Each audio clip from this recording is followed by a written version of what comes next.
So hello everyone, this is quant Yogi and आज हम एक न्यू स्ट्रेटजी का बैक टेस्ट करेंगे जो कि हमारे ही सब्सक्राइबर ने रिकमेंड करी है। जैसे यहाँ पर आप देख सकते हो कि ये please try Angad Singh EMA crossover 1334 setup.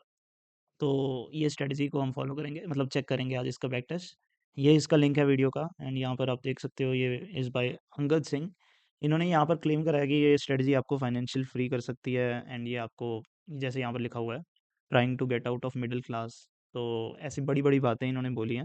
तो हम चेक करेंगे कि ये सच है कि नहीं है एंड अगर सच है तो फिर हम ज़रूर इसको यूज़ करेंगे। बट अभी के लिए हम इसके स्ट्रेटजी के पहले रूल्स समझ लेते हैं, फिर इसका बैक टेस्ट करेंगे। So this is a swing trading strategy on daily time frame and ये लॉन्ग ओनली सिस्टम ही है। Minimum capital requirement is two lakhs as mentioned by sir. So indicators use are like EMA 13 and EMA 34। सिर्फ दो ही indicator use करने हैं and capital allocation वही 5% capital allocation आप करोगे एक स्टॉक के ऊपर मिनिमम। सो स्टॉक सिलेक्शन के बारे में सर ने मेंशन नहीं करा। सो हम स्टॉक सिलेक्शन अपना खुद से करेंगे, निफ्टी 50 से अज्यूम करेंगे एंड निफ्टी 50 के ऊपर हम इसको बैक टेस्ट करेंगे। पहले सभी स्टॉक्स का देखेंगे क्या रिजल्ट आता है, फिर उसके बाद हम इसको ऑप्टिमाइज़ भी करेंगे। ऑप्टिमाइज़ ऐसे करेंगे कि जैसे फॉर एग्जांपल सर ने तो EMA 13 और 34 बताया, क्या पता कोई और EMA ज़्यादा बेटर रिजल्ट दे रहा हो, तो उसके बारे में एनालाइज़ करेंगे इसको। फिर हम निफ्टी 200 के ऊपर करेंगे सेम थिंग। सो यहाँ पर एक बार बाइंग कंडीशन के बारे में बात कर लेते हैं। EMA 13 crosses EMA 34 from below. So as you can see EMA 13 जो कि ग्रीन है, ग्रीन लाइन है, ये रेड लाइन जो कि EMA 34 है यहाँ से क्रॉस करेगी। फिर हम जो फर्स्ट कैंडल है वहाँ से उसका हाई मार्क कर लेंगे। जैसे ही हमने हाई मार्क करा फिर उसके बाद हम नेक्स्ट कैंडल का वेट करेंगे कि नेक्स्ट कैंडल इस हाई को ब्रेक करे। तो फॉर एग्जांपल बी कैंडल ने तो ब्रेक नहीं करा, ठीक है, तो अब हम हाई जो हमने ये ए कैंडल का मार्क करा हुआ था, अब हम इसको फॉरगेट कर देंगे और बी कैंडल के हाई को मार्क कर लेंगे। तो अब हम बी कैंडल के हाई का ब्रेक होने का वेट करेंगे। तो सी कैंडल ने सिमिलरली यहाँ पर हाई इसका ब्रेक कर दिया, वो हमारा एंट्री प्राइस होएगा। अब मान लो कि ये सी कैंडल इसको ब्रेक नहीं करती, मान लो कि सी कैंडल भी एक छोटी सी यहाँ पर रेड कैंडल बन जाती जिसका हाई बी कैंडल से बिलो है, तो हम क्या करते हैं कि सी कैंडल के हाई को मार्क कर देते हैं और बी कैंडल के हाई के को फॉरगेट कर देते हैं और ये सी कैंडल के हाई का ब्रेक होने का वेट करते हैं और डी कैंडल हमारा इसका हाई जैसे ही ब्रेक करता तो फिर हम एंटर कर जाते हैं। सिमिलरली अब हम सेल कंडीशंस की अगर बात करें, मतलब सेल कंडीशन यानी कि exit condition, because it is long only system. So यहाँ पर हम क्या करेंगे, EMA 13 crosses 34 from above. For example यहाँ से इसको क्रॉस करा तो हमारा जो कि मतलब ये वाइस वर्सा ही है अगर आप देखोगे एग्जिट कंडीशन पूरी। तो यहाँ से हमने जो फर्स्ट कैंडल है उसका लो मार्क कर लिया और लो के ब्रेक होने का वेट करेंगे। सेकंड कैंडल ने इसका लो ब्रेक नहीं करा, ठीक है, तो फिर हम इसके लो को फॉरगेट करके हम अब नेक्स्ट लो जो कि बी कैंडल के लो को हम ब्रेक होने का वेट करेंगे, जो कि फिर सी कैंडल ने बी कैंडल का लो ब्रेक कर दिया तो वहाँ पर हम एग्जिट कर जाएंगे। तो हमारा एग्जिट प्राइस भी बी कैंडल का लो हो जाएगा। सो डिटेल में अगर आप इसके बारे में जानना चाहते हो तो आप सर की वीडियो देख लेना। अभी हम इसका बैक टेस्ट करेंगे। ओके, सो अब मैं इसका बैक टेस्ट रन करने वाला हूँ। सो निफ्टी 50 के ऊपर करूँगा सबसे पहले। तो EMA फास्ट रहेगा 13 एंड EMA स्लो रहेगा 34, जैसे कि अंगद सर के पैरामीटर्स थे। तो it is almost completed. So all symbols back test completed in 10 seconds. 10 second में सब 50 स्टॉक्स के बैक टेस्ट हो गए। यहाँ पर आपको 49 इसलिए दिख रहा है क्योंकि मैंने टाटा मोटर्स को निकाल दिया था, बिकॉज टाटा मोटर्स का डीमर्जर हो गया था। तो जो मैं डेटा अप स्टॉक्स से उठा रहा हूँ उसका डेटा शायद गलत आ रहा है, तो मैंने टाटा मोटर्स को हटा दिया, बाकी स्टॉक्स का बैक टेस्ट कर रहा हूँ खाली। तो यहाँ से अब इसका वो देखते हैं एक्सेल पे क्या, इसका एक्सेल पे आ रहा है। सो जैसे फॉर एग्जांपल यहाँ पर अगर आप देखोगे ये इसका रिज़ल्ट है। अब हम यहाँ से इसका CAGR अगर देखें, सबसे पहले तो मीन देखते हैं CAGR का। जो मीन है वो 8% है, जो कि कम है। एंड इस बारी मैंने बाय एंड होल्ड CAGR भी करा है। सो बाय एंड होल्ड CAGR मतलब फॉर एग्जांपल 2016 से बैक टेस्ट चल रहा है ये अभी तक 2025 अक्टूबर तक, नवंबर तक। तो यहाँ से अगर हमने स्टार्टिंग में बाय करा होता और अभी तक होल्ड करते तो फॉर एग्जांपल 38% CAGR आता अदानी एंटरप्राइजेस का। सिमिलरली सब स्टॉक्स का यहाँ पर आपको दिख जाएगा CAGR, buy and hold CAGR। तो अगर हम इसका एवरेज करें, जो कि मेरे को ज़्यादा ही लग रहा है, 14.5%, तो मच बेटर कि मतलब हम इसको अवॉइड करें स्ट्रेटजी के। निफ्टी 50 पे तो नहीं चल रही है। और इसके अलावा अगर आप देखोगे कुछ फ्यू स्टॉक्स हैं जिनमें स्ट्रेटजी ने बेटर परफॉर्म करा है बाय एंड होल्ड से। फॉर एग्जांपल जहाँ पर यहाँ पर जहाँ पर भी आपको वन दिख रहा है उसमें स्ट्रेटजी ने बेटर परफॉर्मेंस करी है। जैसे यहाँ पर अदानी एंटरप्राइजेस तो सिर्फ 1.5% का डिफरेंस है, तो 1.5% is not very significant number. So better कि हम बाय एंड होल्ड प्रेफर करें अदानी एंटरप्राइजेस पे भी, क्योंकि हमें ये स्ट्रेटजी के लॉजिक को भी इम्प्लीमेंट करने के लिए इतना सब कुछ देखना पड़ेगा। मतलब इससे बढ़िया है कि आप बाय एंड होल्ड कर लो इस स्टॉक में। और सिमिलरली यहाँ पर अगर आप देखोगे ये कौन सा स्टॉक है, डिफरेंस 8% है यहाँ पर, एंड ये है ओ तो ओ में आप कर सकते हो फिर भी, एंड पर ओ में 13% रिटर्न आ रही है, जो कि ज़्यादा खास नहीं है।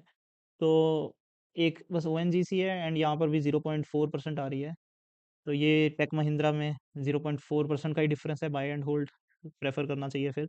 और यहाँ पर ये जो है इंडसइंड बैंक, ये तो CAGR ही बहुत कम है, तो सिर्फ ओ को लेकर ऑब्वियसली एक एक ही स्टॉक है, तो निफ्टी 50 के लिए this is not good.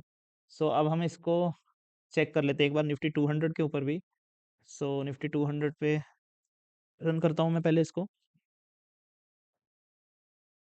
Same parameters के ऊपर रन करूँगा, 13 और 34। Here this is the result, and here you will see all the Nifty 200 stocks back test report. यहाँ पर हमें जो दिख रहा है, सबसे पहले हम CAGR इसका मीन कैलकुलेट करते हैं। तो इसका मीन 11.26% है, और निफ्टी 50 के ऊपर 8% था, तो निफ्टी 200 पे डेफिनेटली बेटर है। और यहाँ पर बाय एंड होल्ड CAGR का मीन करेंगे, तो बाय एंड होल्ड का तो 18% है, तो इधर भी बाय एंड होल्ड ही बेटर है। तो अगर हम कुछ जो फ्यू स्टॉक्स हैं, अगर हम उनको फिल्टर आउट करते हैं जो कि बेटर परफॉर्म कर रहे हैं यहाँ पर, मतलब निफ्टी निफ्टी 50 में तो 4 ही स्टॉक्स थे, तो 4 भी नहीं, मतलब 1 ही था, ONGC था। तो मैंने एक फ़िल्टर लगाया जो कि ये है कि स्ट्रेटजी CAGR जो है, CAGR और बाय एंड होल्ड CAGR के बीच में जो डिफरेंस एटलीस्ट 3% का होना चाहिए, एंड स्ट्रेटजी CAGR एटलीस्ट 12% का हो, एंड टोटल ट्रेड्स एटलीस्ट 2 तो हो। सो फिल्टर लगाने के बाद, ये वाला फिल्टर लगाने के बाद टोटल हमें 11 स्टॉक मिले हैं जो कि इसको फुलफ़िल कर रहे हैं। सो हम अब हम इसका CAGR पहले मीन देख लेते हैं।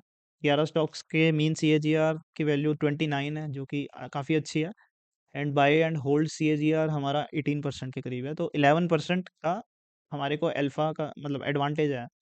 तो 11% का अल्फ़ा है, तो बहुत अच्छी, अच्छे अच्छे तरीके से इस इन स्टॉक्स के ऊपर स्ट्रेटजी ने काम करा है। एंड इसके अलावा अगर हम यहाँ पर ड्रॉडाउन भी देख लेते हैं, मीन ड्रॉडाउन 25% है, स्विंग ट्रेडिंग है तो 25% होगा, मतलब थोड़ा सा ज़्यादा है पर ठीक है। उसके अलावा अगर हम एक्यूरेसी देखेंगे, डिक्सन की एक्यूरेसी काफ़ी अच्छी आई है, 60% के करीब करीब है।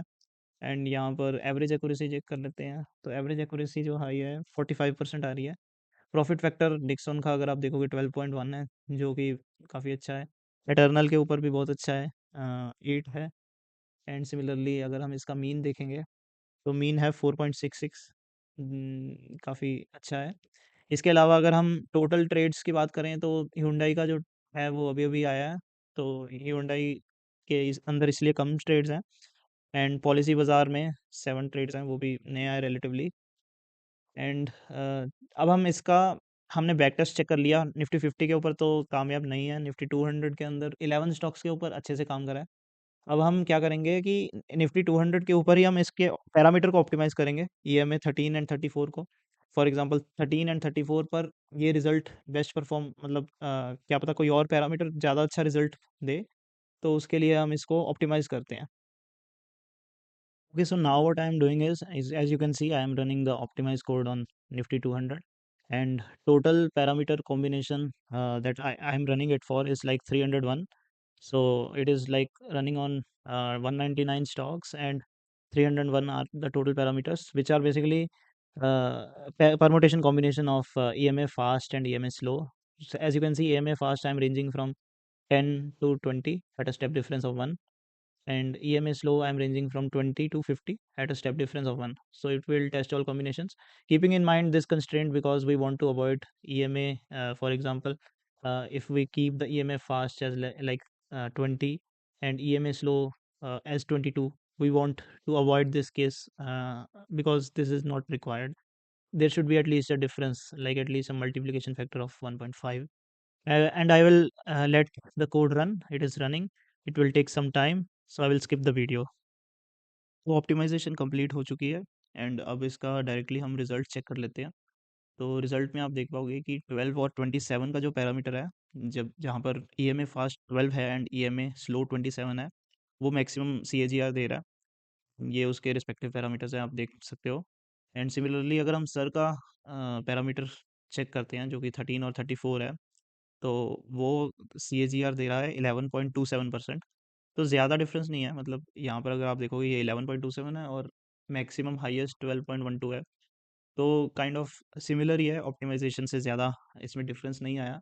बट ये डिफरेंस है कि यहाँ पर मैंने देखा था कि यहाँ पर रिजल्ट्स जो हैं वो कंसंट्रेटेड ज़्यादा हैं, जैसे फॉर एग्जांपल कुछ स्टॉक्स ज़्यादा गेन कर रहे हैं और यहाँ पर यह है कि वो डिस्पर्स हो गया है, जैसे कि स्टॉक्स बढ़ गए हैं गेन करने वाले, बट कुछ स्टॉक्स नहीं कर रहे खाली। तो ये वाला पैरामीटर ज़्यादा डिस्पर्स कर देता है इस पूरे रिज़ल्ट को। एंड इसके अलावा अगर आप इसके ट्रेड्स वगैरह देखना चाहते हो, तो मैं वो ट्रेड्स सारे शेयर कर दूंगा अपने टेलीग्राम चैनल पे। एंड इसमें एक और चीज़ है कि स्टॉक सिलेक्शन स्ट्रेटजी में बहुत मैटर करता है। फॉर एग्जांपल हमने पहले देखा है कि अगर आपने बेकार बेकार स्टॉक्स चुने हैं तो उनके ऊपर रिजल्ट अच्छा नहीं आ रहा। बेकार इन द सेंस कि मतलब वो अच्छा परफॉर्म नहीं करे इस स्ट्रेटजी के लिए। तो सिर्फ 200 में से 11 स्टॉक्स अच्छा परफॉर्म करे थे, एंड अगर वो आपने स्टॉक सिलेक्शन सही करी तो ये स्ट्रेटजी तभी रिजल्ट देती है। तो स्टॉक सिलेक्शन बहुत इंपॉर्टेंट है इस स्ट्रेटजी के लिए। एंड सभी स्टॉक्स का जो बैक टेस्ट है, जो कि ट्रेड्स इन्फॉर्मेशन है एंड बैक टेस्ट रिजल्ट है, वो मैं अपने टेलीग्राम चैनल पर डाल दूंगा। टेलीग्राम चैनल का लिंक आपको वीडियो के डिस्क्रिप्शन में मिल जाएगा। तो ये वाला चैनल है अभी छोटा सा, अभी स्टार्ट ही करा है। एंड आप देख सकते हो कि सीए रचना स्ट्रेटजी की भी जो बैक टेस्ट रिजल्ट है वो मैंने इसमें पोस्ट कर दी थी। एंड इसके अलावा मैं 2-3 दिन पहले भी आपको मैसेज करके बता दूंगा कि नेक्स्ट स्ट्रेटजी का बैक टेस्ट कौन सा होगा, जैसे यहाँ पर मैंने पहले ही कर दिया था। तो फाइनल बात कर लेते हैं इस स्ट्रेटजी को आपको यूज़ करना चाहिए कि नहीं करना चाहिए। तो ये तो आपकी मर्ज़ी है, इसको अगर आप यूज़ करना चाहते हो तो कर सकते हो। मैं स्पेसिफिकली इसको यूज़ नहीं करूँगा क्योंकि इसका सीएजीआर जो है मुझे नहीं लगता कि 20% सीएजीआर होगा इसका इवेंचुअली, क्योंकि वो मेरा टारगेट रहता है कि एनुअली 20% होना चाहिए। बिकॉज़ इसका स्टॉक सिलेक्शन इसका काफ़ी स्पेसिफिक है, तो उसके कारण मैं इसको अवॉइड करूँगा। एंड अगर आपको ये एनालिसिस अच्छा लगा इस पूरे बैक टेस्ट का वीडियो का, तो लाइक करो, इसको शेयर करो, सब्सक्राइब करो। एंड आप कमेंट सेक्शन में फीडबैक डाल सकते हो एंड नेक्स्ट वीडियो का आप सजेशन भी डाल सकते हो। फॉर एग्जांपल यहाँ पर आप देखोगे कि एक सब्सक्राइबर ने यहाँ पर डाला था, please try Angad Singh strategy. तो इनके सजेशन के ऊपर ही ये पूरी वीडियो बनाई है। सो अगर आपको कोई और क्रिएटर लगता है जिसकी स्ट्रेटजी अच्छी है और वो क्लेम कर रहा है कि प्रॉफिटेबल वगैरह है और आप उसको फॉलो भी करते हो, तो आप कमेंट सेक्शन में लिख सकते हो, मैं उसको ज़रूर कंसिडर करूँगा। सो अभी एंड करते हैं इस वीडियो को। And thank you.